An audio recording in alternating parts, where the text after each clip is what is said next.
కృష్ణం వందే జగద్గురుం. జై శ్రీకృష్ణ. ఈ వీడియో చూసేక ముందు ఒక చిన్న లైక్ చేసి జై శ్రీకృష్ణ అని కామెంట్ చేయండి.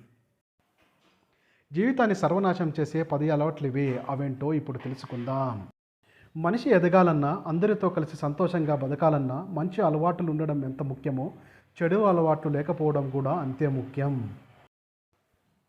చెడు అలవాట్లంటే మందు, సిగరెట్ తాగడం మాత్రమే అనుకునేరు. మీ ప్రవర్తన, ప్రతిరోజు మీరు చేసే కొన్ని పనులు కూడా మానసికంగా, శారీరకంగా మీకు చాలా హాని కలిగిస్తాయట. అందుకే మీరు తప్పుగా అనుకొని తప్పక వదిలించుకోవాల్సిన కొన్ని అలవాట్లు ఉన్నాయి. అవేంటో ఇప్పుడు తెలుసుకుందాం. ఈ వీడియో చూసే ముందు తప్పకుండా లైక్ చేయండి, అలాగే సబ్స్క్రైబ్ చేసుకోండి. అతిగా ఫోన్ చూడడం. రాత్రి నిద్రపోయే ముందు అనవసరంగా ఫోన్ చూస్తూ ఉంటారు. దీనివల్ల నిద్ర రాకపోవడం, లేటుగా పడుకోవడం వంటివి చేస్తుంటాం. సరైన నిద్ర లేకపోవడం వల్ల మీ మానసిక, శారీరక ఆరోగ్యం దెబ్బతింటుందని చాలా స్టడీలు చెబుతున్నాయి. పనులు వాయిదా వేయడం. చాలామంది ముఖ్యమైన పనులను వాయిదా వేస్తుంటారు. వీటికి బదులు ఈజీగా, త్వరగా అయ్యే పనులు లేదా టైంపాస్ చేయడం లాంటివి చేస్తుంటారు.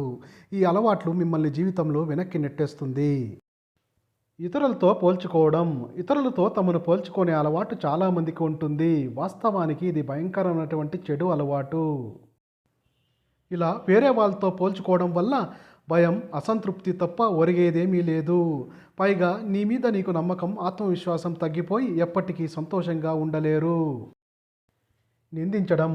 ఇతరులను నిందిస్తున్నట్లయితే మిమ్మల్ని మీరే మోసం చేసుకున్నట్లే.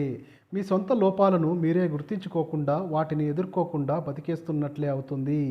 ఈ అలవాటు మీ చెడు ప్రవర్తన తరచూ మిమ్మల్ని మీరే సమర్థించుకునేలా చేస్తుంది. దీనివల్ల జీవితంలో చాలా సమస్యలు ఎదుర్కోవాల్సి వస్తుంది. మధ్యలోనే వదిలేయడం.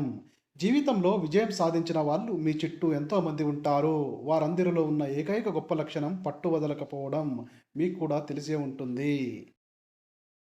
చేయాలనుకున్న పనిలో ఎన్ని ఆటంకాలు వచ్చినా వదిలేయకూడదు. ఇలాంటి క్లిష్ట పరిస్థితులు ఎదురైనా దాన్ని పూర్తి చేయడం అలవాటు చేసుకుంటేనే జీవితంలో గొప్పగా, సంతోషంగా ఉంటారు. అసూయ.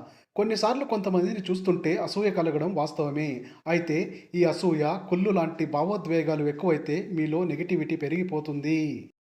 ఇది రోజురోజుకు మనుషులతో మిమ్మల్ని కలవనీయకుండా చేస్తుంది. ఇతరుల పట్ల మీలో కక్షను పెంచుతుంది. అలాంటప్పుడు మీ కుటుంబ సభ్యులు, స్నేహితులు ఎవరూ కూడా మీతో కలిసి ఉండటానికి ఇష్టపడరు. పుకార్లు. ఇద్దరు మనుషులు కలిసి ఉన్నప్పుడు మూడో వ్యక్తి గురించి మాట్లాడుకోవడం సహజమే. కానీ ఇది లిమిట్ దాటితే మీ బంధుత్వంపై ప్రభావం పడుతుంది. అలాగే మీ మానసిక ఆరోగ్యానికి అసలు మంచిది కాదు. గతంలోనే బ్రతకడం. మనిషి జీవితంలో మార్పు అనేది చాలా అవసరం. గతంలోనే బతికే మనుషులు జీవితంలో ముందుకు సాగే సామర్థ్యాన్ని కోల్పోతారు.